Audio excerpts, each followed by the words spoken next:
What up, TCK Potters? Welcome back to the program. I'm your host, Sky Guasco. Another episode of the Candlestick Kids Fantasy Football Podcast, aka TCK Pod. We are streaming live during Thursday Night Football between the Packers and the Cardinals. We are breaking down the Week 8 NFL game previews with my man, Christopher Benevides. Last week, he was subbed in by his brother, Alex. We had a great episode. Chris is back, though, for this week. We're going to get into the Week 8 game previews. We're going to split the episode. We'll come right back at you after that for the TCK Pod Listener League for those of you interested in those updates. Chris, had the week off, man. How was the bye week for you? You get healthy? I did get healthy. Yeah, I got my rest. I don't know if you heard, I got a fractured shin similar to my man Gibson. No, I'm just kidding. I'm actually totally healthy, unlike Gibson. Unlike Gibson. It's been tough, man. It has been Antonio Gibson's been tough because you got to play him. Some of these players out there, you'll take 40% of Antonio Gibson over pretty much any other running back, so you got to play him. But it has been a bit difficult. All right, man. Well, let's cut the fluff here. We'll get right into it. We got to get into the Week 8 action. We only have 2 teams on bye this week. 6 teams on bye last week, Chris. Tons of fantasy gold, obviously. This week we only have the Ravens and the Raiders out of it. We're not going to cover the Thursday night football game, of course, because Bucky and Bob have already done that for us. So let's jump ahead instead and get right into the action. Everybody, please make sure you follow the Commish Fantasy Football Podcast if you have not already. And make sure you follow Chris and the boys and the rest of the crew on the Twitterverse here at the Commish FFP. All right, let's dive right into it here. We got the Bengals and the Jets. The Bengals coming in at 5-2, Jets 1-5. Bengals 10.5-point favorites in this one, over under 43 here. Jamar Chase absolutely on fire. Joe Burrow as well.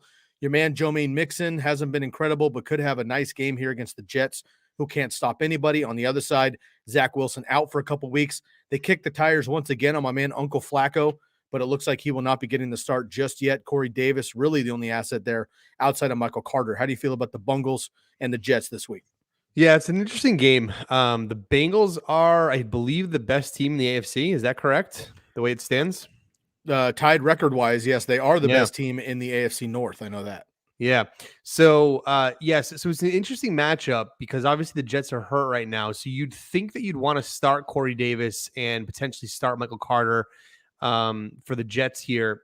I'm actually feeling that you definitely want to start Michael Carter here, even though right now the Bengals entered the game with allowing 94 rushing yards per game, which is 7th lowest mark in the NFL. But I mean, Michael Carter is pretty much their lone offensive option or lone offensive weapon at the moment. So I think you have to fire up Michael Carter as like a low end wide running back 2. And then as far as the Bengals go, I mean, I think you start everyone but Tyler Boyd. I think other than Boyd, I think you're going to see a lot of offense for all Bengals players here. So that's kind of my my take on the Bengals this week. You staying in the flames with CJ Uzomah? Absolutely on fire the last couple of weeks, but seems to be very boom or very bust. I think you kind of have to, right? I mean, because otherwise it's like, who else are you going to replace for him? And I think if you're thinking about CJ Uzomah type, I mean, he's got the highest upside. So why not go for the upside on the tight end position? Fair enough. Yep. All right, let's move on here to the Dolphins and the Bills. Dolphins 1-6, Bills 4-2. Bills coming in 14-point home favorites. Another one of these massive college-style over-unders we've seen this year in the NFL. 49.5 over-under here. Dolphins, a lot of news, obviously, with the Deshaun Watson conversation, but until anything happens, we're going to look at Tua Tagovailoa as the starter there. You have Jalen Waddle, who's been playing well. Mike Gesicki, top 5 tight end potentially moving forward. He's been very involved this year. Will Fuller could be coming back. Myles Gaskin last week, 10 targets, 10 receptions. On the other side, Bills coming fresh off a bye. We know their offense. No Dawson Knox, could be an uptick for Emmanuel Sanders and Cole Beasley, along, of course, Diggs and Allen. Plus, you got kind of that 50-50 split in the backfield with Moss and Singletary. How do you feel about the Bills and Dolphins? Yeah, so I think you have to fire up all Dolphins in this game only because I think they'll be playing from behind most of it. So I actually have no problem firing up Gaskin, Waddle, Tua. Even though the Bills defense is pretty difficult, I think they're going to be just fine in offense from like a again, from like a garbage time perspective. So from a fantasy perspective, I think you fire up the Dolphins. For the Bills, I think you have to fire up Emmanuel Sanders. Right now, I didn't realize this, but the dude is averaging a career high 17.2 yards per reception. So and you can kind of see the seesaw because Stefan Diggs isn't having quite the year he had last year, although still, effective like Stefan Diggs can and should be. But Sanders is kind of the guy that's taking over here. The guy I'm a little bit nervous about in this game is going to be Devin Singletary. It does seem like he's starting to get outsnapped by Zach Moss. He has been outsnapped in the last 4 games, just averaging 9 carries per game during that span. So I think Singletary is kind of the guy you want to stay away from. It does seem like Zach Moss's backfield, and he is the goal line back. So no problem starting Zach Moss, probably going to be sitting Singletary. All right.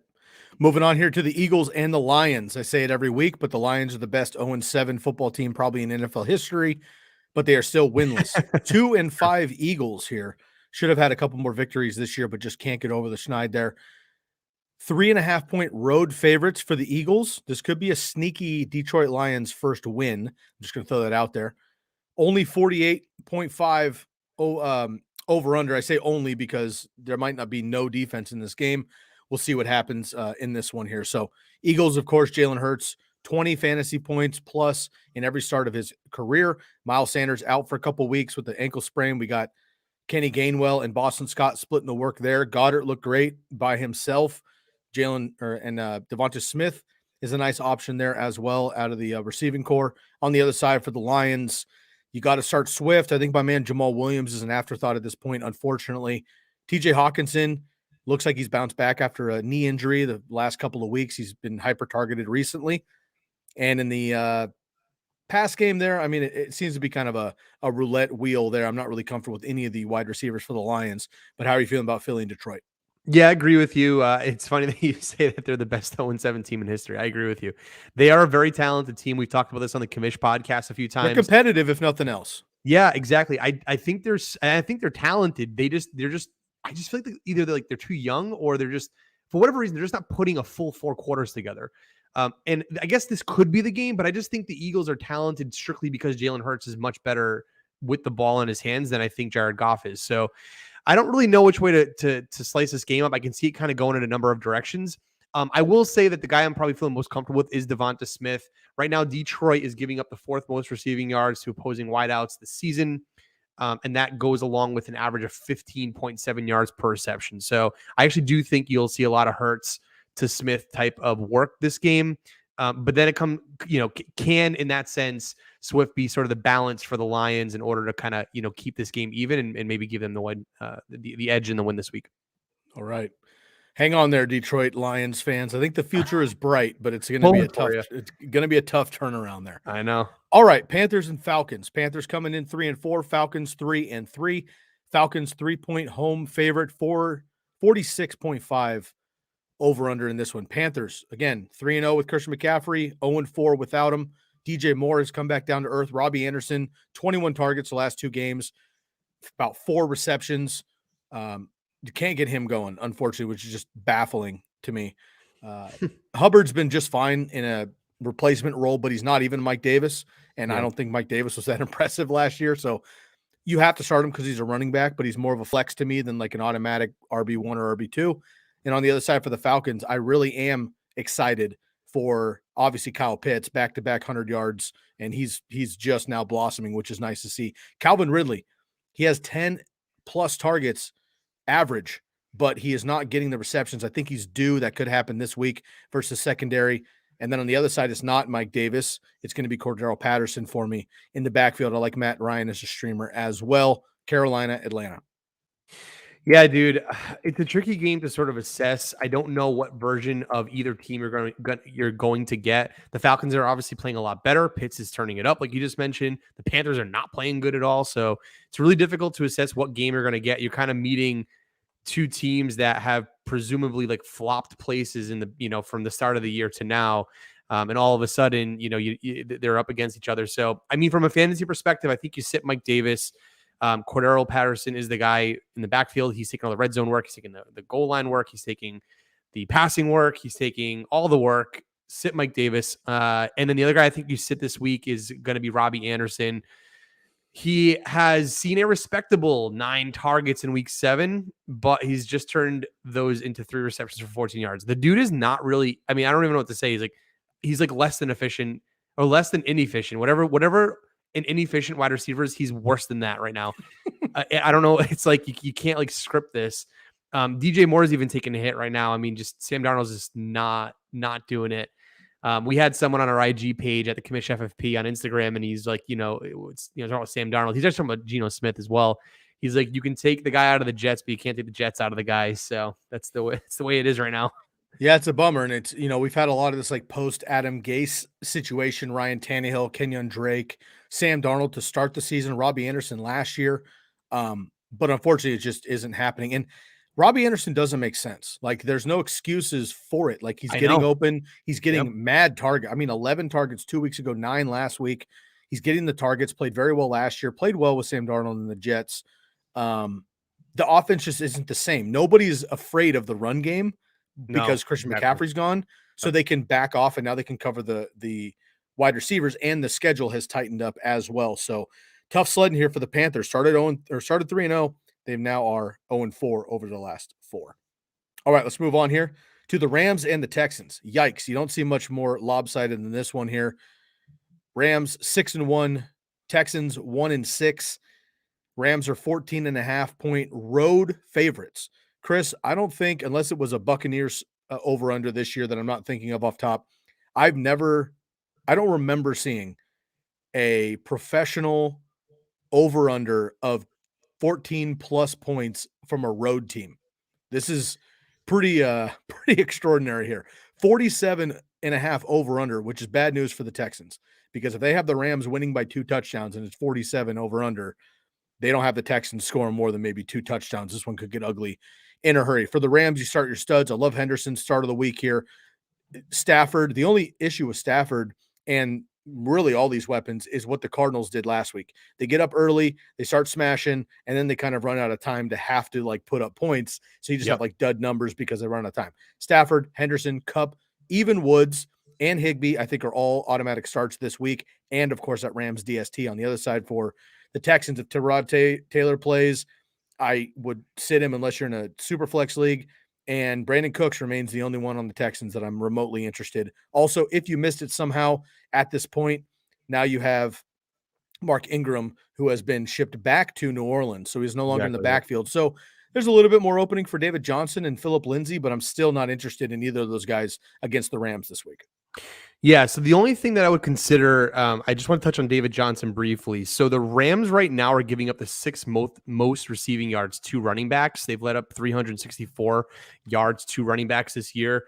And Johnson has starting to see some targets. He had 6 targets in his last 3 games, and he's already scored a receiving touchdown this season. So it's a possibility that if you are in a deeper league and need a flex player and you have David Johnson on your bench, this actually could be a scenario where the Texans fall behind early. They have no more Mark Ingram. David Johnson's in the game, and he gets a lot of dump off work. So again, game script dependent, but this could be the game script David Johnson needs to kind of give you a bit of a boost this year, or I should say this week.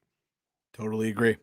All right, let's move on here to the Pittsburgh Steelers and Cleveland Browns. Steelers coming off the bye 3-3. Browns at 4-3. They get Nick Chubb back. Kareem Hunt still out. Baker Mayfield questionable at best, but he might be out as well. Could be Case Keenum also. OBJ also banged up in this one. Landry comes back last week. Decent performance. Dearness Johnson dominated on Thursday Night Football. We'll see if he has a role this week with Nick Chubb coming back on the other side.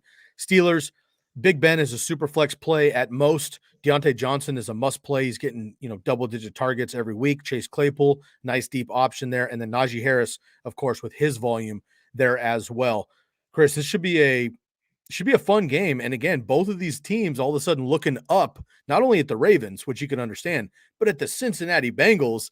Both of these teams need a win here. And they're okay. But if the Steelers lose, they're sub 500. If the Browns lose, they're at 500. Neither one of those squads expected to be here halfway through the season. Yeah, I agree with you. It's going to be a tough matchup. I don't know which direction it's going to go. I'd probably give the edge to the Browns just because they're at home. But I don't know, man. It's really difficult to say. The one guy I'm kind of looking for fantasy purposes this week is going to be Jarvis Landry. So right now, Pittsburgh is giving up the fourth most PPR points to opposing wide receivers this season.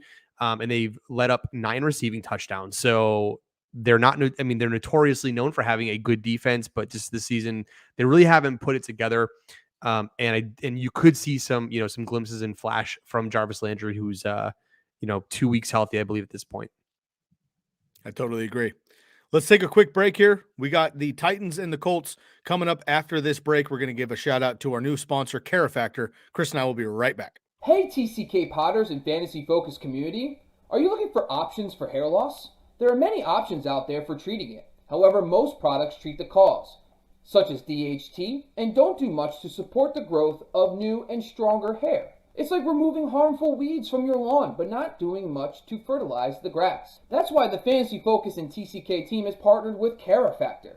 Carifactor saw this problem and focused their research on finding just the right combination of biosynthetic growth factors and an innovative delivery system to promote fuller, stronger looking hair.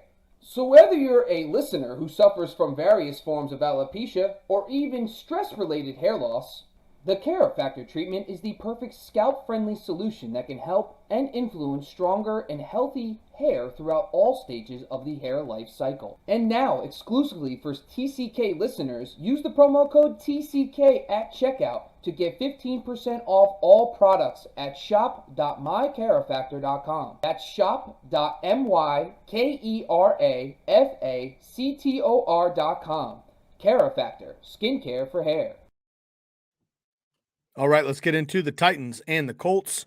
Nice divisional rivalry here. 5-2 Titans, 2 incredibly impressive wins over your Buffalo Bills, and then the KC Chiefs last week in a dominant performance. And the Indianapolis Colts bouncing back here after a rough start to the season, 3-4. Colts are 1.5-point favorites at home. I am not buying that personally. 51-point over-under, one of the highest on the week here, Chris. On the Titans, of course, the Derrick Henry show. But Ryan Tannehill and your boy AJB have finally woken up. Julio, if he's healthy, he can obviously contribute, but it's been really rough getting going here so far. On the other side for the Colts, Carson Wentz has played very well. Jonathan Taylor is unstoppable. Michael Pittman is starting to burst onto the scene as well. So there's a handful of quality weapons in this game. Yeah, I actually don't mind the line, to be honest. I know that the Titans are coming off of some good wins here, but I think they caught the Chiefs at the right time. The Chiefs are playing about as bad as the Chiefs have ever played in their entire lives, and so I think what we're seeing here is a Tennessee Titans team that have just caught some really good teams at like bad moments and came up with wins. The Colts are actually getting hot here. I like Carson Wentz and how he's been playing lately. And right now, the Colts defense is ranked 4th against the run. So I think this is going to be a true test to see how good the Colts defense is really against Derrick Henry this week. So I'm not expecting, it's crazy to say, I'm not expecting 150 yards from Derrick Henry, which is not like a facetious thing to say when you talk about this man. So only 140? Yeah, maybe like 140 instead. So the only guy that I'm really concerned with this week is going to be Julio Jones. So right now, Julio Jones has yet to score a touchdown this season, believe it or not, and he's averaging a career low 60.2 receiving yards per game. The dude is just not, I just really hate to see it because like we'd expect, like, of course, a lot of work because he's Julio Jones, but man, I don't know if it's injuries. I don't know if it's just, he's just the end of his tenure here as a NFL football player, but I'm sitting Julio Jones. It's primarily the injuries. It has to be. Because we saw in week 2 that he dominated on the scene. I mean, he had like 12 targets or something in that game, and he was absolutely vicious. He's had this hamstring issue for a couple seasons, and he just can't get right, Chris. It's absolutely a problem. We talk a lot about Derrick Henry. Jonathan Taylor has blew up my Niners. He's been on fire. 83-yard run the other week that wasn't even a touchdown. Naheem Hines has completely fallen back. Marlon Mack probably going to get traded here pretty soon as well. Jonathan Taylor is a must play, but which running backs, Chris, just kind of in a bubble, which running backs are you playing over Jonathan Taylor? He has to be quite far up the list, I would imagine. I mean, yeah, in terms of like in general, this week, Saquon's out, CMC's out. You have the Raiders and the Ravens on bye. I mean, what running backs are ahead of Jonathan Taylor this week? For me, the only ones I could think of are Dalvin Cook, Alvin Kamara, maybe Aaron Jones going into this game. Maybe Zeke, but barely. Maybe Zeke, maybe Najee Harris, but they're all kind of in that same level. He's got to be top 5, I would think, all of a sudden. Yeah, I agree with you. And right now, so just as far as PFF has the Tennessee Titans graded, they're currently ranked 24th against the run.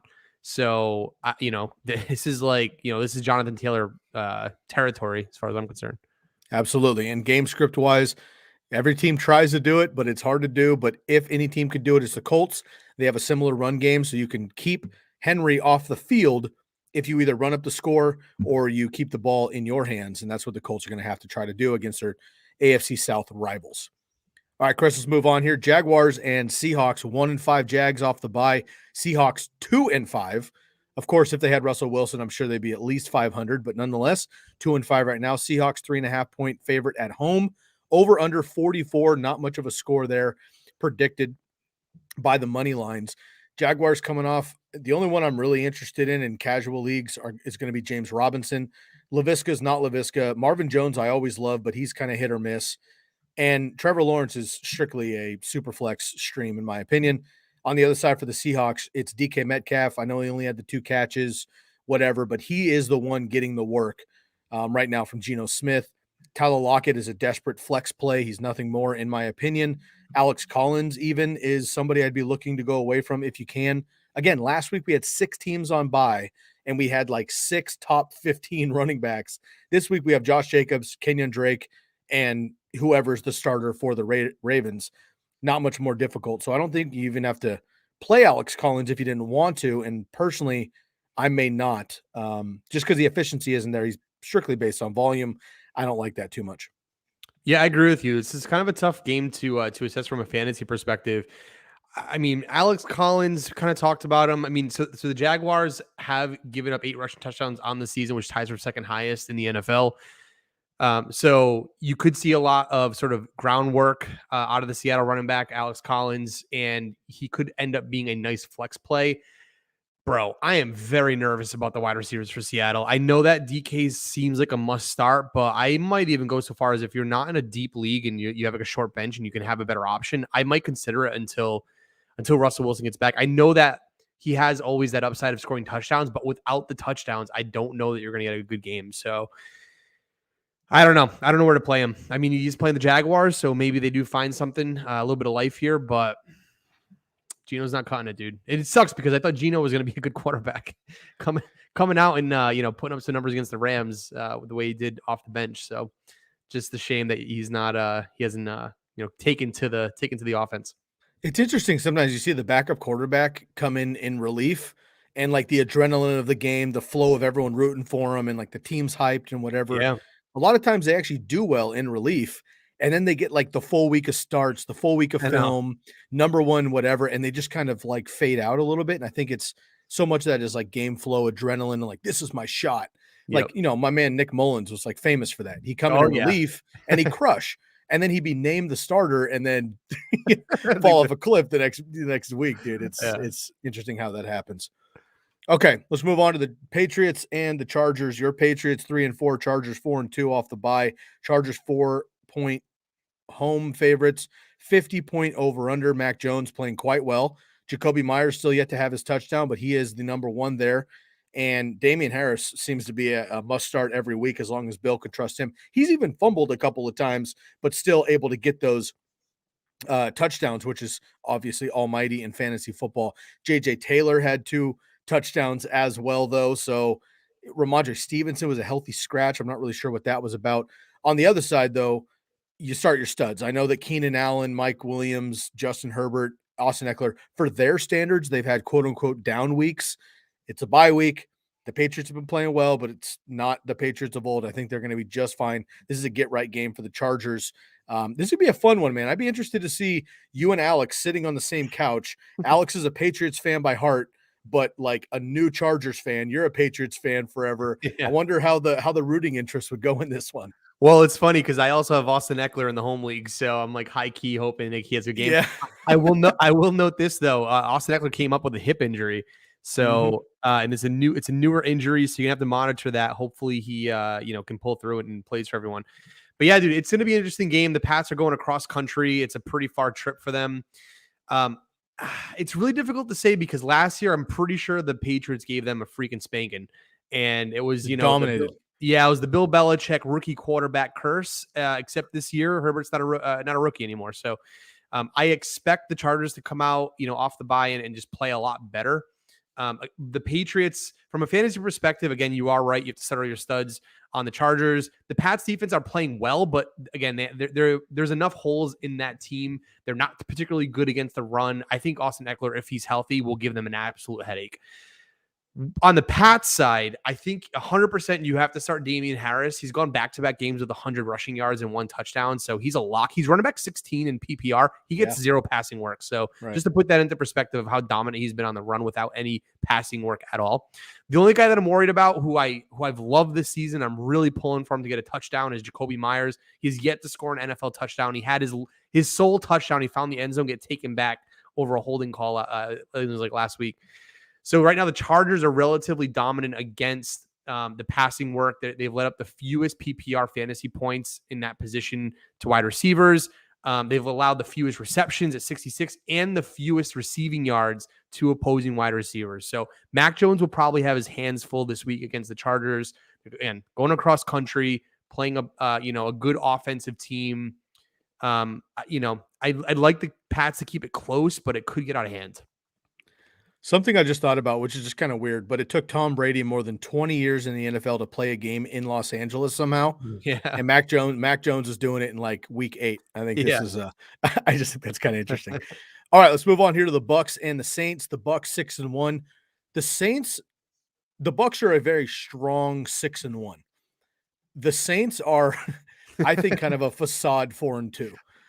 They've gotten away with a couple. They're more of a 500 team right now. They don't seem to be dominant. If not for Alvin Kamara just absolutely beasting, I think they're barely a 500 team personally. Bucs, this is like the most reasonable favor they've had all season, maybe 4.5 points on the road, mind you. 50.5 point over under for the Bucs. You start your studs. AB doubtful again this week, not out yet, at time of this recording, but probably looking out. He's doubtful now with that ankle sprain. Brady's a lock. Mike Evans is a lock. 3 touchdowns last week. Chris Godwin's a lock. Gronk, I don't think comes back. If he does, you play him. If not, OJ Howard's a streamer. And on the other side for the Saints, Jameis is a super flex option. I would not stream him in 12-team leagues. And Alvin Kamara obviously is a start. Other than that, though, nobody. I know Callaway's had some ups. Juwan Johnson's had some ups. I wouldn't be starting anybody other than Alvin Kamara. Although I will say this, I know he's older. He's long in the tooth. He was kind of a joke in Houston. But if you can roster an extra person, it might be worth putting Mark Ingram on there because he is the number 2. He knows the offense. Sean Payton loves the guy. If Taysom Hill remains out, he could be that goal line back. If nothing else, just keep an eye on Mark Ingram as well back in New Orleans. Yeah, I can't really add much more to what you've already said. I think you kind of hit on all the points. Mark Ingram is an interesting play if you do want to, position yourself as a running back flex spot. But yeah, you got to fire up all your Bucks. And then, you could see this as being a high scoring game. Like, I'm not surprised it's 50.5 over under. You could see a lot of points being scored. That's the thing about the Saints, man. They come out flat some games and they just don't put up a lot of points. And then sometimes when they're trying to play keep up, they do. And this could be a game because the Bucs defense isn't really playing that great. And so, yeah, you could see some Jameis Winston magic, chalk it up towards the end zone and somehow someone comes up with it a couple of times. We shall see. I think the Buccaneers will be plenty prepared for Jameis antics if it goes that way. Chris and I have 4 more games to preview. We'll do that right after this break. Here's a word from our friends at Jersey Jungle. Are you a merchandise maniac or jersey junkie like myself? You need to check out the Jersey Jungle. They handle their business on Instagram at the Jersey Jungle. You can use their promo code TCK for 10% off of 1 or 2 jerseys, 15% off of 3 or more jerseys. Now, if you've been watching the show for this season or a couple seasons, you know that my backdrop, if you're streaming live with us on video, you know my backdrop is always a couple of jerseys. Those jerseys are coming from the Jersey Jungle. They're high quality stitch and twill jerseys. I collect NFL jerseys, but I'm also a baseball guy. So I have baseball jerseys as well. I collect Hall of Fame jerseys. I have a Jackie Robinson. I have a Ken Griffey Jr. I have a Willie Mays jersey. I got a Shohei Ohtani jersey as well because the guy has been absolutely on fire. Go get yourself a jersey. Basketball, baseball, hockey, football, college. They got rookies as well. Home, away. They have customs, they have camouflage, whatever you're feeling, retro jerseys from any sport. Go hit up the Jersey Jungle on Instagram. DM the Jersey Jungle. Use the promo code TCK for 10% off of 1 or 2 jerseys, 15% off of 3 jerseys. These are already half price that you're going to find on the websites. They're high quality, stitch and twill, game authentic jerseys. Go check them out. The Jersey Jungle on Instagram. All right, we got Washington football team and the Denver Broncos. Washington football team at 2-5. Denver Broncos at 3-4. The Broncos 3-point home favorites. So pretty much an even line, and then they get that 3-point boost. 44.5 point over under for the Washington football team. You mentioned Gibby's shin. That's an issue. If he starts, you start him. But I'm worried about him. I think, J.D. McKissic could be a flex position if you need to. Tyler Heineke, I think, is a streamer as well if you are hurting at quarterback for some reason. And then on the Terry McLaurin's a must. And Ricky Seals-Jones, also a nice streaming tight end option. On the other side for Denver, 50-50 with the running backs. I still side with Javonte Williams. I start him every single week in a league that I went 0 RB, and he's been just fine. Scored last week, could again this week as well. Wide receivers, Jerry Jeudy is coming back. So Jerry Jeudy, I fire up on my lineups. Cortland Sutton, I'm firing up as well. Tim Patrick has a backseat now. Noah Fant, a nice streamer there. Not really worried about Teddy Bridgewater. How do we feel about Washington and Denver? Yeah, I think the only 2 guys I actually am worried about is Ricky Seals-Jones and Teddy Bridgewater. So the tight end for the Washington football team happens to be going up against a pretty stout defensive matchup in the Denver Broncos against tight ends at the moment. So right now, the Denver Broncos have allowed the 4th fewest fantasy points in a PPR format to tight ends. And Heineke is he's a little all over the place. Like some games he plays well, he plays like a stud, he plays like, he's, I don't know, like he looked like last year when he was in the playoffs against the Bucks, like he's leading the team, and Ricky Seals-Jones seems to be benefiting from that. And in other games, it's like Heineke isn't really producing the way I would expect him to. So while Ricky Seals-Jones has been a nice flex option up until late, I just don't think this week's going to be the week against Denver. And then Teddy Bridgewater, he's like Sam Darnold. It's like the 2 of them had fast starts and then, seemingly are not looking as good over the last 3 weeks, tossing up 5 interceptions. He's taken 9 sacks. So they're not protecting him very well. He's currently ranked, I think, as the quarterback 19 over the course of, I think, the last 3 to 4 weeks. So, yeah, I guess in deeper leagues, if you need a super flex type quarterback, I guess you look towards Teddy B, but I'm probably going to stay away from him. Likewise. Let's move on here to the Bears and my 49ers. Bears 3-4. Disgusting display last week against the Bucks. 49ers likewise against the Colts. 3-4 Bears, 2-4 49ers. 49ers 4-point home favorite. Yikes. I can't even be excited about that, unfortunately, as a fan. 39.5 over under for the Bears. I mentioned earlier, I do a guest slot for my man Mike on the ESPN New Jersey every Thursday, and he asked me how I feel about the wide receiving core for Chicago, and I basically said Allen Robinson is droppable in 10-team leagues. You should keep him on your bench in 12-team leagues, stash him in 14 and 16, keep him in Dynasty because I think he either gets traded at the trade deadline or after the season, although they did put the franchise tag on him, so they probably won't let him go cheap. And then on the other side, Odell Beckham was the other name that he had mentioned as well. But for the Bears, it's tough. Mooney is already the number 1, and he's barely usable. Robinson's been dreadful, obviously. I like Fields long-term, but not right now. Khalil Herbert is the only option I'm interested in for the Chicago Bears. On the other side for the 49ers, it remains Jimmy Garoppolo. It was muddy. It was whatever. We'll make excuses all day long, but it wasn't very impressive. Deebo Samuel remains the number 1 guy there. That's fine. You play him. Brandon Ayuk nowhere to be found. George Kittle still on IR, and it's going to be Elijah Mitchell out of the backfield. So honestly, out of all of these so-called weapons preseason that we were excited about, Chris, I'm literally only firing up Khalil Herbert and Elijah Mitchell. Yeah, I agree with you on the backfield, and then I would continue to fire up Deebo Samuel from a passing perspective. But I agree with everything you just said. This is going to be a shaky game from a fantasy perspective. But Khalil Herbert and Elijah Mitchell actually could have very nice games. So definitely fire them up in as you're sort of running back 2 slots. Chicago is, for obvious reasons, they're averaging the 3rd highest rushing percentage in the entire NFL because, well, they just can't throw the ball at all. And then Elijah Mitchell, he had a hot start. And then in general, the entire scheme around the 49ers is based around a strong run game. And he's that guy. So yeah, I think you could see a lot of Elijah Mitchell this week against the Bears and, a good sort of, let's say, complementary passing game from Jimmy G to Deebo Samuel. I agree.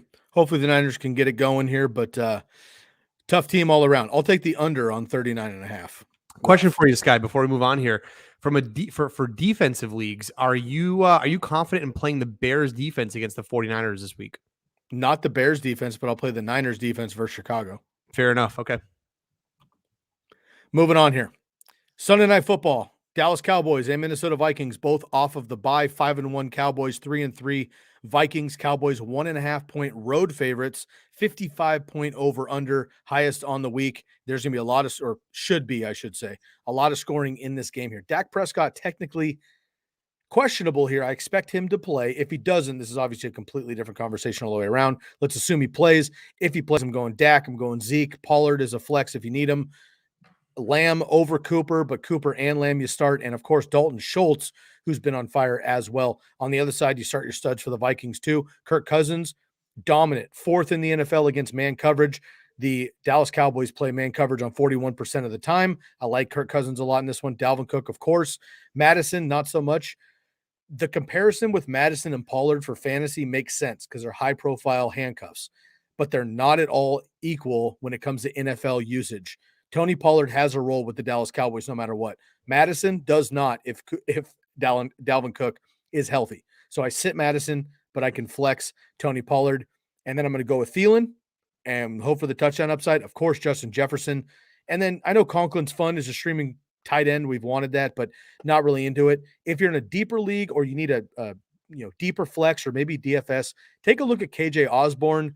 He's the distant third on this team, but there's going to be so many points in this game, so much opportunity. He might get a deep one there if you just need an extra name to spice it up a little bit. Should be fireworks in this game, Chris, on Sunday Night Football. Yeah. So the one thing I actually will note, I think the line might have moved like literally in the last 2 hours because Minnesota, I'm looking right now on ESPN, they have Minnesota favored now, 2.5. So this line is going to continue to swing. I think back that's a Dak thing. It could be. Yeah, exactly. So I think this line's going to continue to move until Sunday night, until it literally kick off. As far as the layman's man's terms is it's pretty much a toss up as far as I'm concerned. So as far as from fantasy, dude, it's really difficult to say because Minnesota, so right now they're graded 4th highest defense in PFF at the moment, but they're also graded the 4th highest passing attack in PFF at the moment. And they've had some really tough losses. Like I know they're 3-3, but they lost to the Bengals, lost to the Browns, and lost to the Cardinals, all of which are really good teams. Yep. 2 of them, arguably, maybe 2 of the best in the NFL, right? Well, Cardinals, they also lost on like last second field goals that could have gone one way or another. Exactly. So that 3-3 record is a little bit deceiving. And the Cowboys, like, I don't know if they're going to come out flat. They're playing in Minnesota. I can actually see a game where like it could take a while for Dallas to sort of get their footing, and then they kind of come alive maybe towards the middle to the end of the game. I don't think they're going to hit the over in this game. Actually, you could see a lot of like late points, but I just don't think they're going to come out as sort of on fire as we expect them to. They're a 5-1 team, but we've not really seen them challenged, I think, in the sense that the Vikings are going to challenge the Cowboys this week. So I think you're going to see the Cowboys come off a little flat.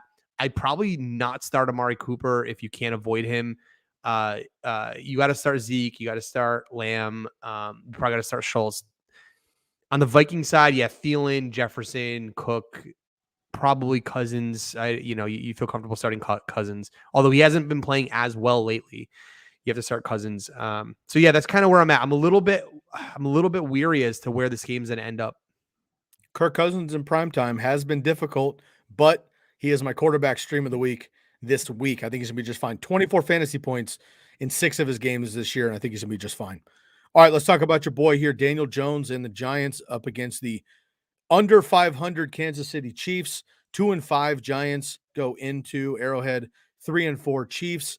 9.5-point favorite still for Kansas City. 52-point over under.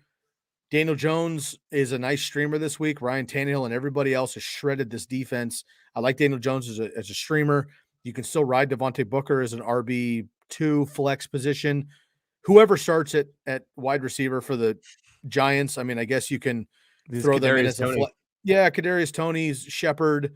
If we can get any of these guys healthy, Slayton, Golladay probably still out, then you can potentially flex them, but not incredibly excited about any of them unless Shepard or Toney are definitely 100% healthy.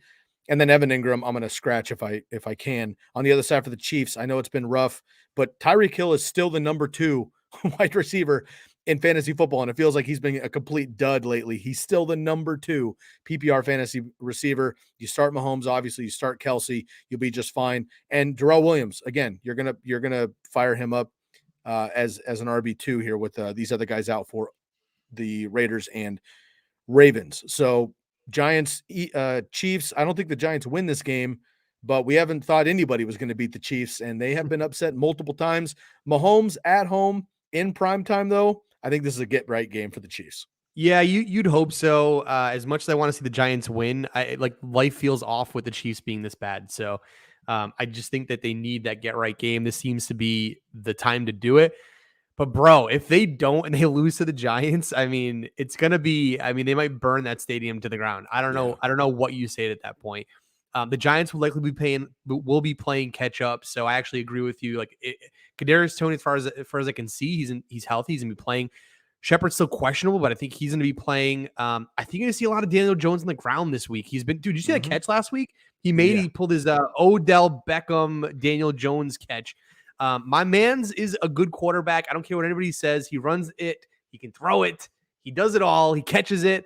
I think you fire up this week against the Chiefs, man. They've been playing terrible on defense. So, yeah, go ahead and fire up Daniel Jones. And then, yeah, you mentioned everybody in the Chiefs. Fire them up and just hope for the best. And we actually might see a lot of points this game. That catch added 2.5 points to his PPR total, Chris, right? I mean, exactly. Get a catch, 15 yards, move the sticks.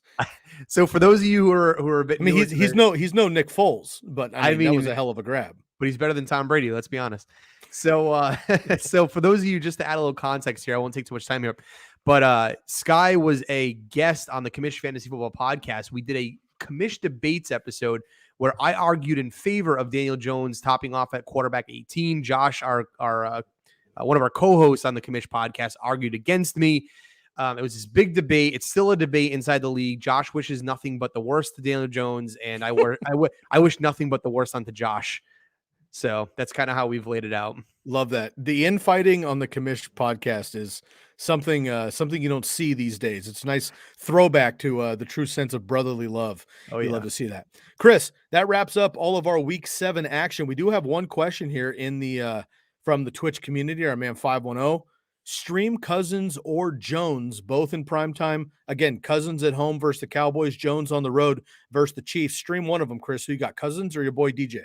I'm probably going to stick with DJ, dude. I think they're going to be playing from behind. They're going to be throwing it. Something tells me he's going to be running the shit out of the ball this week. Like I think he's going to find some open lanes. Again, I just don't think it's a little bit of that, but it's also like Cousins hasn't really been playing great. Like, so for example, we kind of wrote this in the playbook, which we haven't talked about much on this episode, but for those of you who follow the Commish and you get the playbook, it's our free newsletter. Our opening this week was talking about Carson Wentz. In the last 4 weeks, or I should say since week 4, Carson Wentz's 19.5 points per game has outpaced Ryan Tannehill, Derek Carr, and Kirk Cousins.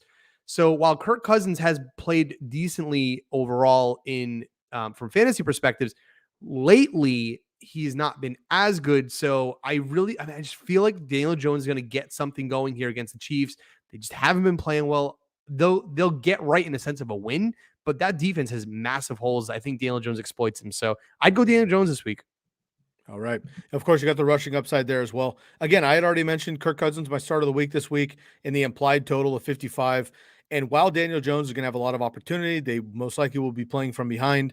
Daniel Jones has been taking care of the ball the best he ever has in his career this year, which is great. The Chiefs, the energy of a full Arrowhead, they need a win. This is Mahomes in prime time. They just got embarrassed. He got beat up. I think they come out gangbusters and honestly slap the Giants around a little bit. And this could be a 2-sack fumble interception game for Daniel Jones. I just have a gut feeling that I don't want to hate on Daniel Jones. It just feels like this is a I hear Chiefs you. get right game. And again, if it isn't though, Chris, there's real panic in Kansas City with the expectations, obviously. But I'm going to stay away from Daniel Jones, and I will go with Kirk Cousins there. So 5-0, always appreciate you jumping in here with us and giving us your feedback. So we are split, unfortunately, with you there, Daniel Jones and Kirk Cousins. Chris, before we get out of here, man, we just kind of blazed through, and I think it's best to do our picks at the end instead of stopping the flow there. So let's blast through it again really quick here. I'll give you two teams. You give me the winner straight up. Bengals, Jets. Bengals. Bengals as well. Dolphins, Bills. Bills. Bills as well. Eagles, Lions. I'm going to say the Eagles here. I'm going to go Lions. What the hell? Why Let's not? do it. Panthers, Falcons. I'm going to go Falcons. Falcons as well at home. You'll be in the hot Atlanta here pretty soon as well, which will be exciting. Yes, Rams, Texans. That's Texans easy, I would assume. Yeah, let's go with the Rams. All right. Likewise. Steelers, Browns. I'll stick with the Browns this game.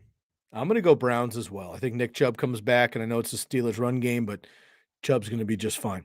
All right, and then we'll go Titans, Colts. Trap game. I think the Colts pull this one off at home. Yeah. Ooh. Tannehill and A.J. Brown have turned it on lately, plus Derrick Henry. They shut down the Chiefs somehow. They're going to shut down the Colts. I'm going to go with the Titans. Okay. Jaguars, Seahawks. I'm going to go with the Jaguars. Man, off the bye. You know what? In Seattle, cross-country trip. That's as far as you can go from Florida to Washington. I'm going to go with Seattle at home, but it's going to be ugly. Patriots, Chargers.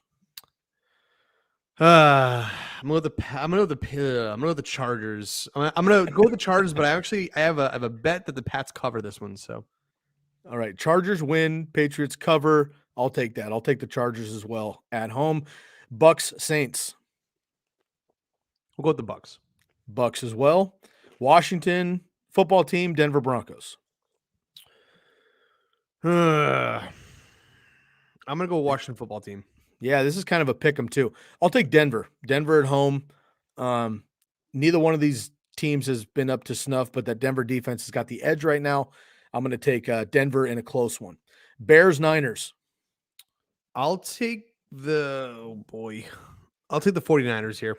God, gross. I will too, but basically out of obligation. Cowboys, Vikings. Sunday Night Football. I'm going to the Vikings here. I like that. I would. Well, they're both off a bye, so that's not an excuse. I just think the Cowboys have too much firepower. Although, if Dak is not 100%, could have trouble here. If Dak plays, I'm going Cowboys. Otherwise, it's a cop-out, and I'll go with the Vikings. Giants, Chiefs. Bro, I'm going to go with the Giants. Do it. I'm doing it. Do it. All right. If this was in New Jersey, I might actually go with the Giants. But in Arrowhead, again, Monday Night Football, Mahomes, these guys got to get right. This secondary can't hang with the Chiefs, in my opinion. It may be a lot closer than Kansas City wants, but I think ultimately they get the W, so I'll take the Chiefs there. All right, that wraps up our Week 8 NFL game previews. Chris and I are going to take a quick water break. We'll be back on the next broadcast for the TCK Listener League breakdown. Chris, for anyone not tuning into that one, please remind everybody when they could find all of the Commish content. Absolutely. Yeah. Go check us over at our social handles at the Commish FFP on TikTok, Instagram, and Twitter. Obviously on all notable podcast platforms, the Commish Fantasy Football Podcast. And of course, go sign up for our newsletter on our website, www.thecomishbrand.com/the-playbook. Sign yourself up. It's a free newsletter. It comes out every Tuesday. Free quality content. Go get it, y'all. We'll be right back. This episode and all episodes of the TCK Pod have been brought to you by Believe Podcast Network and BetOnline AG. Want to give a shout out to Care Factor and the Jersey Jungle for the sponsors of the show. This is episode 485. Chris and I will be right back with you. For my man, Christopher Benevides and the Commish Fantasy Football crew, I'm your host, Sky Guasco. We'll catch you next time. We are out of here.